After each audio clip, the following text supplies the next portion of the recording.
respuesta dura contra Ucrania. Es lo que promete el presidente de Rusia, Vladimir Putin, si Kiev continúa ejecutando atentados terroristas contra el gigante euroasiático.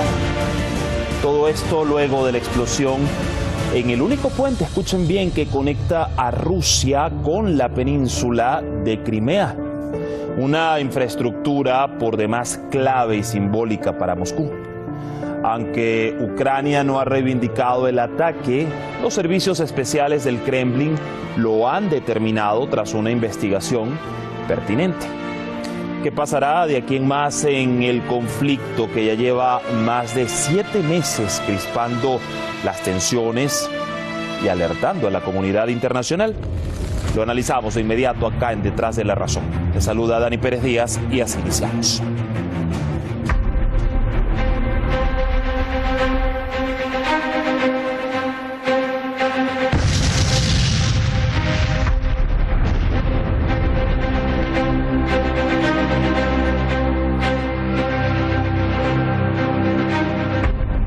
Una fuerte explosión dañó parcialmente este sábado el puente geoestratégico del estrecho de Kerch, la principal ruta de conexión entre Rusia y Crimea, la península adhesionada a Moscú en 2014. Al menos 3 personas murieron en el incidente. Главным следственным управлением Следственного комитета России возбуждено уголовное дело в связи с происшествием на Крымском мосту.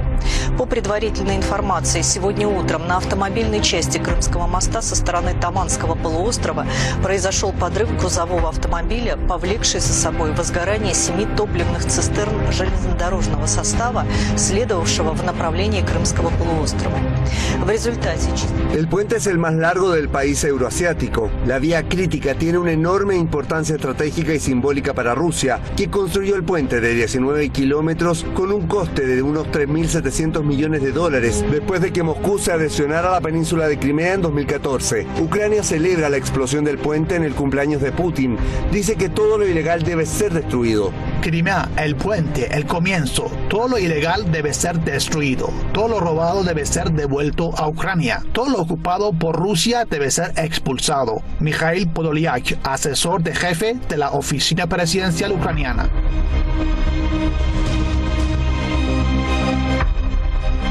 Desde el primer momento, el presidente de Rusia, Vladimir Putin, apuntó su dedo acusador hacia Kiev. Declaró que los servicios especiales de Ucrania son autores y responsables del atentado terrorista contra el puente de Crimea. Криминалистической и других экспертиз, а также оперативная информация говорят о том, что взрыв, устроенный 8 октября, это террористический акт. Теракт, направленный на разрушение гражданской, критически важной инфраструктуры России.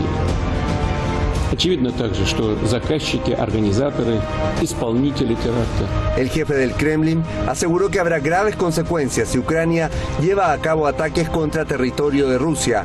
Оставлять без ответа преступления подобного рода уже просто невозможно. В случае продолжения попыток проведения на нашей территории терактов, ответы со стороны России будут жесткими и по своим масштабам будут соответствовать уровню угроз, создаваемых Российской Федерацией. Tras la confirmación del involucramiento de las fuerzas especiales ucranianas en el ataque al puente y en un acto ojo por ojo y diente por diente, Moscú lanzó el lunes masivos y extensos ataques con misiles de largo alcance contra la infraestructura energética, militar y de comunicaciones de Ucrania. Las explosiones se produjeron en numerosas regiones del país, entre ellas la propia capital, Kiev.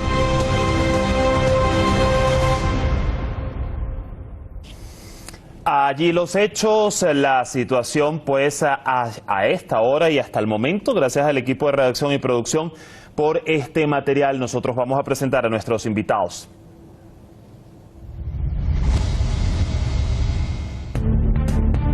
Para el análisis estará con nosotros Enrique Refollo, analista político, doctorando en geografía militar desde la capital de España, Madrid.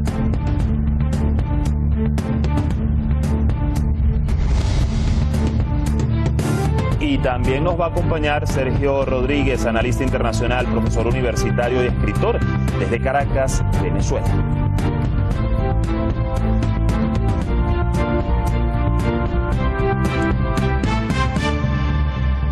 Allí teníamos sus perfiles, ya están conectados con nosotros. Les damos rápidamente la bienvenida.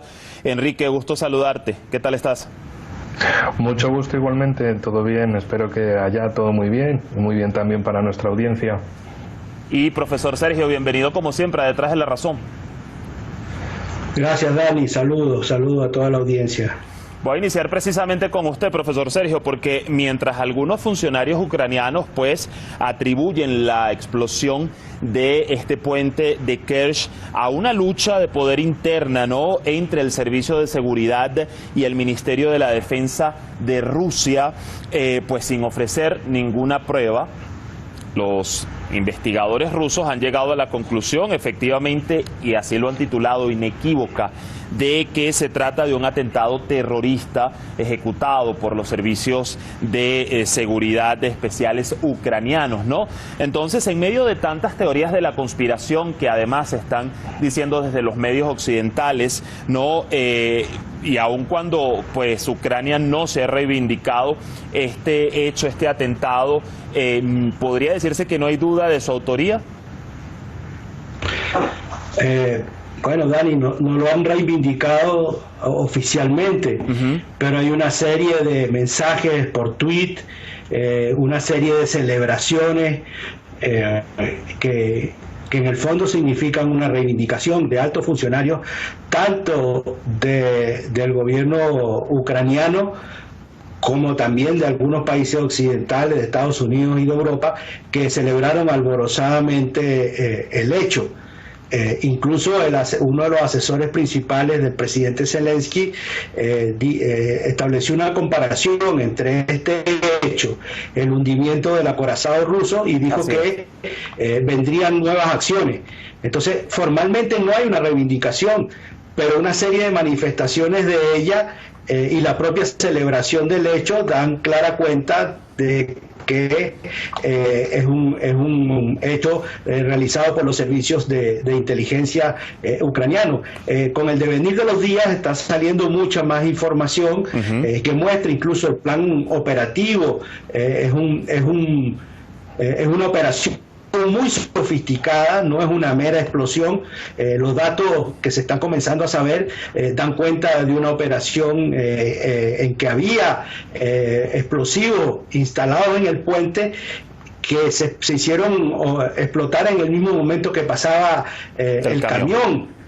Entonces ahí estamos dando, eso no lo hacen amateur, no lo hacen aficionados, eso lo hacen servicios de inteligencia, y evidentemente aquí además se nota también que hay ciertas contradicciones, porque al parecer esta operación se hizo en relación directa con el servicio de inteligencia británico, pero no con el de Estados Unidos. Entonces ahí comienza a haber también como interesante algunos elementos contradictorios que comienzan a manifestar una serie de tendencias que se están produciendo tras este hecho terrorista, tras el asesinato de la señorita Dugina, tras los atentados contra los gasoductos. Entonces hay una actuación que muestra como una internacionalización del conflicto. De hecho, también entre las pruebas presentadas por Rusia han salido pues una documentación de que en el verano de este año fueron allí pues capturados unos drones de pues las fuerzas aéreas ucranianas justamente en la zona del puente. Pero a ver, quiero contrastar contigo, Enrique, pues la misma interrogante entre, pues como bien le preguntaba al profesor Sergio, esas teorías de la conspiración que van saliendo en algunos medios de comunicación, las denuncias claras y precisas de la investigación rusa y pues esa no reivindicación oficial, como también lo resaltaba el profesor Sergio, por parte de Ucrania. Pues yo señalaría una suerte de profecías autocumplidas, es decir, de elementos que desde Ucrania o desde sus países occidentales que la apoyan, pues dicen que van a pasar cosas y luego con el tiempo pasan esas cosas. Por ejemplo, el Nord Stream, los ataques que tuvo en septiembre, también las amenazas contra diversas personalidades en Rusia, porque no solo fue el atentado mortal contra Daria Dugina, aunque el objetivo era su padre, Alexander Alexander Dugin también. Meses atrás atentaron contra el periodista Solovyov, también en Moscú. Es decir, venía viendo esas amenazas que se cumplían con estas manifestaciones terroristas, también con el asesinato, los ataques con coche bomba o con arma de fuego en diferentes regiones de Donetsk, Lugansk, Zaporizhia y Gerson. Es decir, prometen terrorismo, cometen terrorismo, profecías autocumplidas. En este caso, con el puente de Kerch es lo mismo, solo que tiene un punto que yo añadiría al compañero, y es lo que se vio durante el pasado fin de semana en Kiev. No solo sacaron un sello conmemorativo del ataque al puente de Kerch, sino que lo hicieron en grande y lo pusieron en el centro de Kiev para que la gente fuera a hacerse fotos, muy sonriente, muy qué divertido, ataque terrorista. Y como también en la prensa occidental se olvidaron de que en ese atentado terrorista también murieron 3 civiles. Así es. Es decir, una vez más, la vida de los civiles cuando son del otro lado les importa nada. Igual que les importa nada en absoluto los muertos que, por ejemplo, hay en Donetsk a diario. Ayer se registró un fallecido y 19 heridos, por ejemplo, y todos los días siempre caen bombas y siempre hay heridos y desgraciadamente también muertos. Pero esos no les importan a la prensa occidental, a los medios occidentales. Allí los muertos no cuentan, y eso también es otra situación terrible que existe, pero que no quieren contar. Es decir, tenemos que apiadarnos de lo que dicen de un lado, pero olvidarnos por completo del sufrimiento que hay en el otro y no entenderlo. Así nunca se entiende estos 8 años de guerra civil en Ucrania. Ahora, profesor Sergio, teniendo en cuenta que este puente pues es el único que conecta a Rusia con la península de Crimea, también es interesante, y le pregunto sobre esa importancia geoestratégica de esta infraestructura, más allá del simbolismo que también tiene, claro, pero esa importancia geoestratégica, ¿no?, que nos puede hacer ver a quién le interesa realmente que sea un punto de ataque bélico o de ataque terrorista.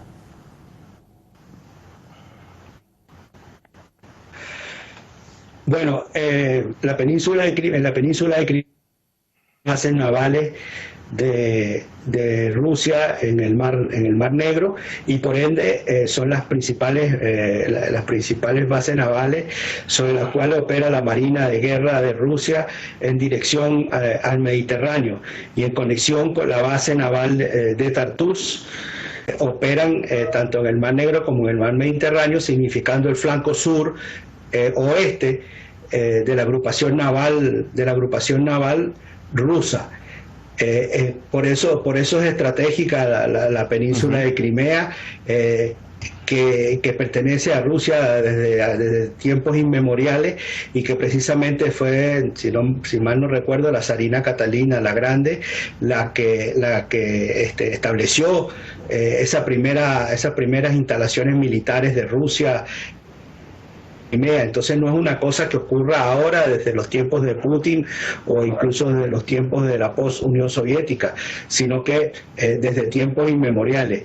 Y precisamente lo que el puente significa, la posibilidad de una comunicación terrestre con el territorio de Rusia, toda vez que está cortada por Ucrania. Entonces tiene una importancia estratégica, si lo vemos en términos regionales y en términos globales, por esta situación que digo de la ubicación de las bases navales en Sebastopol y otras. Ahora, continuando un poco con la importancia de este lugar y de este puente, Enrique, vamos también a poner en contexto que tras los ataques de represalia de Moscú ayer lunes por aire, mar y tierra, con armas de alta precisión pues y largo alcance en diversos puntos ucranianos, pues Kiev alega que lo del puente fue una escalada estratégica para justificar precisamente esta agresión, y lo estoy citando, ¿no? Es decir, para justificar ese castigo, lo sucedido el día de ayer contra Ucrania. Pero tiene sentido realmente no poner un obstáculo a sus propias tropas, en este caso me refiero a Rusia, afectando a un puente por el que además se traslada equipos militares para la operación especial en Ucrania, tan solo para justificar unos ataques a puntos estratégicos de ese país. Pues tiene tanto sentido como el mes pasado cuando dijeron que Rusia había atacado sus propios gasoductos del Nord Stream en el mar Báltico. Es decir, Rusia puede simplemente cerrar el grifo, cerrar la llave de paso y ya no va más gas. Entonces no necesita destruir su propia infraestructura para conseguir ese efecto. Pero bueno, aquí en el caso del puente de Kerch lo ponen exactamente igual, como que Rusia a veces va sobradísima de recursos y puede autodestruir su propio puente, otras veces no le quedan misiles y bueno, lo que también hemos visto en estos 2 días, 10 y 11 de octubre, es como si Rusia no responde a los ataques, Rusia es idiota, Rusia es inútil, Rusia no tiene recursos. Cuando Rusia responde a esos ataques, bueno, ya Rusia es terrible, es criminal, etcétera, etcétera, la maquinaria de guerra de Putin. Entonces, bueno, les van a criticar de todas formas. Si hacen una cosa o si no la hacen, siempre van a recibir esas críticas. Entonces, en ese sentido, también hay que saber vacunarse y prevenirse de esas críticas precisamente en medios occidentales. Es decir, han cometido un ataque terrorista desde Ucrania contra el puente de Kerch, como venían intentando hacer y anunciando que pretendían hacerlo desde hacía meses, bueno, desde el inicio desde febrero, desde el inicio de la operación rusa en Ucrania. Ahora lo han conseguido, pero las consecuencias no son del agrado que pensaban. Es decir, las risas del fin de semana se acabaron el 10 de octubre. Sí. Entonces, bueno, en fin, es una guerra, son las cosas de la guerra.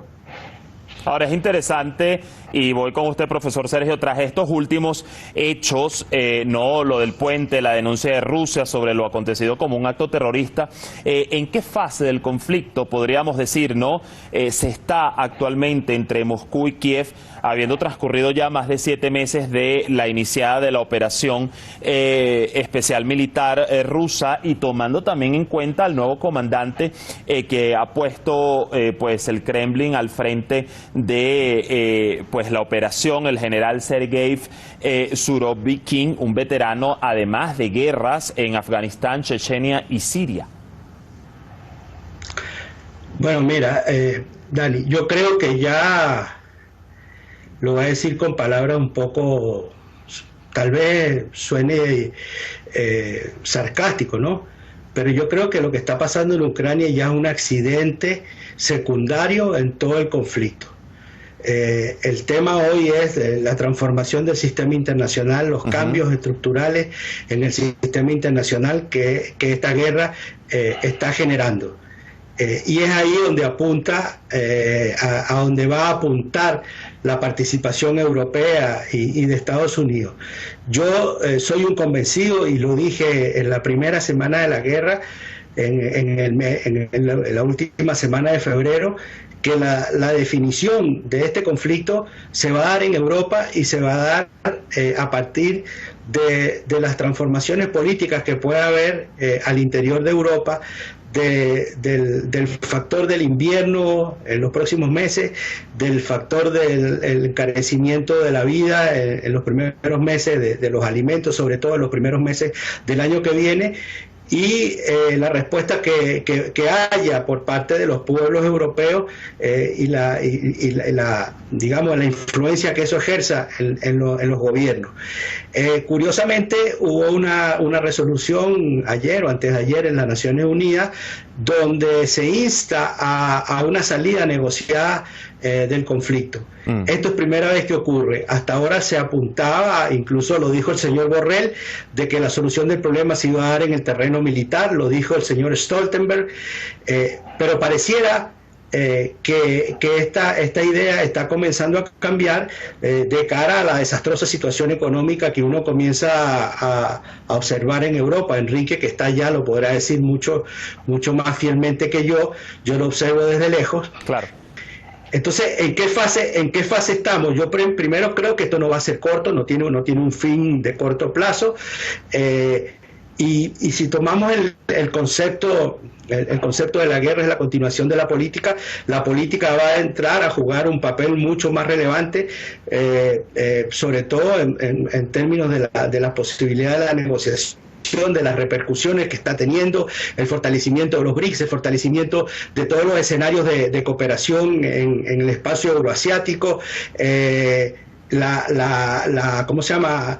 la salida de algunos aliados importantes de Estados Unidos que se han negado a participar de las sanciones contra Rusia, la respuesta que acaba de dar la OPEP, no solo de acatar lo que pidió el señor Biden de aumentar la producción 1 millón de barriles, sino que la redujeron en 2 millones, causando una conmoción al interior de la clase política de Estados Unidos, que ha generado en los últimos 2 o 3 días una gran cantidad de comentarios por parte de parlamentarios, tanto senadores como representantes en Estados Unidos, gobernadores, de cara a las elecciones de noviembre de este año. Entonces está teniendo repercusiones globales que yo creo que son las que van a generar que finalice esta fase y comience una nueva fase ya de definiciones que yo creo que se van a dar en el ámbito político.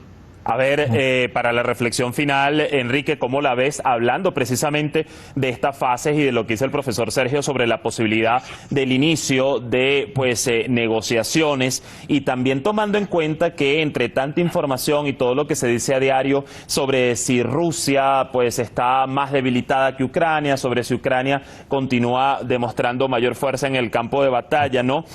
Acabamos de ver, y eso debería también tener, ¿no? Te lo pregunto, un efecto intimidatorio, esa represalia de Rusia el día lunes, no solo para Ucrania, sino para Occidente en general, que sigue enviando armas a Kiev y sigue imponiendo sanciones contra Rusia. Pues en mi opinión, para terminar, para el lado ruso, por supuesto, el tiempo juega a su favor para que llegue el invierno y se noten esas sanciones de la Unión Europea contra Rusia en todo su efecto, es decir, que todo lo que llegaba de Rusia, especialmente de energía, pues ya no llegue, y entonces a ver cómo desde la Unión Europea, especialmente de los países de Centro Europa, pues van a sustentarse de energía, porque claro, el Baltic Pipe que se ha inaugurado recientemente va hacia Polonia, pero es un pequeño suministro. En Polonia están muy contentos porque les sirve para ellos. La otra opción es desde Azerbaiyán a través de Georgia por Turquía, pero eso significaría que la sublime puerta ahora es el sublime grifo y depende todo de Turquía, y Turquía tiene una serie de amenazas sistemáticas contra Grecia, miembro no solo de la OTAN sino también de la Unión Europea. Entonces las tensiones están ahí muy presentes, y si la Unión Europea se hunde durante el invierno, a lo mejor vemos una intervención turca, una invasión turca sobre diversas islas del Egeo, es decir, una situación todavía más terrible en el lado europeo. Por el lado de, el lado de Moscú también, lo que hacen es esperar a que el efecto de los movilizados se vea sobre el terreno militar, es decir, durante estos meses se han dedicado a ir replegándose, causar las mayores bajas posibles en el lado ucraniano, que no quiere confirmar nada como siempre, e intentar preservar al máximo sus fuerzas militares que ya estaban en el campo de batalla, esperar a que haya refuerzos para igualar cuanto menos las fuerzas militares ucranianas, y a partir de ahí lanzar una campaña de invierno que ya veremos a partir de ahí cómo se resuelve. También las reacciones que pueda tener el gobierno de Putin respecto a que las 4 regiones recientemente incorporadas ya no son territorios, no tendrían desde Rusia la denominación de territorios liberados o de repúblicas reconocidas, como es el caso de Donetsk y Lugansk, sino que son territorios parte de la Federación Rusa, es decir, un estatus legal distinto y unas respuestas militares distintas. Se baraja la posibilidad de cambio a operación antiterrorista, pero bueno, de momento es hipótesis, es el mundo de las hipótesis. Así es, Enrique, elementos que van a seguir jugando allí y que vamos a nosotros a continuar analizando en próximos espacios con ustedes. Gracias a ti, Enrique, gracias, profesor Sergio, por acompañarnos en esta jornada. Hasta la próxima. Gracias, allí el panorama, saludos para ustedes de regreso. Allí el panorama, muy atentos a lo que siga aconteciendo en el transcurso de la semana. Mañana cambiamos el foco de análisis y nos vamos a las declaraciones del secretario general de Hezbollah del Líbano, Seyed Hassan Nasrallah, sobre el acuerdo marítimo entre el Líbano y la entidad sionista. Buena jornada, como siempre, les esperamos mañana acá en Detrás de la Razón.